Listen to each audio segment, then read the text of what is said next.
எடப்பாடியார் அவர்கள் நான் பார்த்துக் கொள்கிறேன்னு சொல்லிட்டார். தங்கமணி ஐயாவை என்னையை கூப்பிட்டார். நீங்கள் போய் பெருசாக பேட்டியெல்லாம் கொடுத்து கூட்டணியை கடுத்து விடாதீங்கன்னு. நாங்கள் என்னக்கா கெடுக்க போகிறோம், கூட்டணி வந்தால் நல்லது கிடையாது. நீ எவ்வளோ திட்டிகிட்டு வந்துடுவீங்க, அவன் கோவிச்சிக்கிறாங்க. அப்போ தான் பேசிக்கிட்டு வந்துருக்கேன். இதை உங்களால் போய் இப்படி பேசிட்டாரு அப்படிம்பாங்க. அண்ணா கொஞ்சம் பார்த்துக்கணும், அவர் கையெடுத்து கும்பிட்றாரு. இது ஏங்க வம்பு, நாங்கள் நிருபர்களே பார்க்கறது இல்லைன்ட்டோம். இப்போ எங்களை வரும்போது நீட்டுறாங்க மைக்க, வணக்கம் ஐயா வணக்கம் ஐயான்னு போய்கிட்டு இருப்பாங்க. அவங்களுக்கு பரபரப்பாக சொல்லணும், இப்போ அவங்களுக்கு செய்தி வரணும். இங்கே சொன்னாங்க எங்களை கட்சி விட்டு நீக்கிடுவார் எடப்பாடியார். இப்படி ஒரு கொடுமை போய்கிட்டு இருக்கு. ஏன் இதெல்லாம் சொல்கிறேன்னு சொன்னால், ஒரு பொறுப்புகள், ஒரு நம்முடைய கூட்டணி வரணும்னு சொன்னால் அதுக்கு நிறைய வேதனையில் இருக்கார். எவன் வந்தாலும் சும்மா வரான்.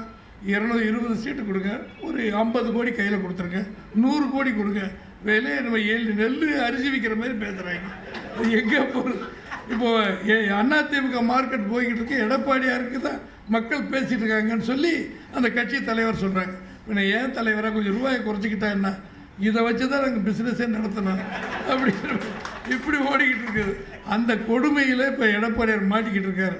அந்த ரணவேதனை ரத்தத்தில் அப்படி சுற்றி வலிச்சு போட்டுட்டு அதோடு இப்போ பெரட்டிக்கிட்டு வச்சுக்கிட்டு பேசிக்கிட்டு இருக்காரு. நல்ல செய்தி.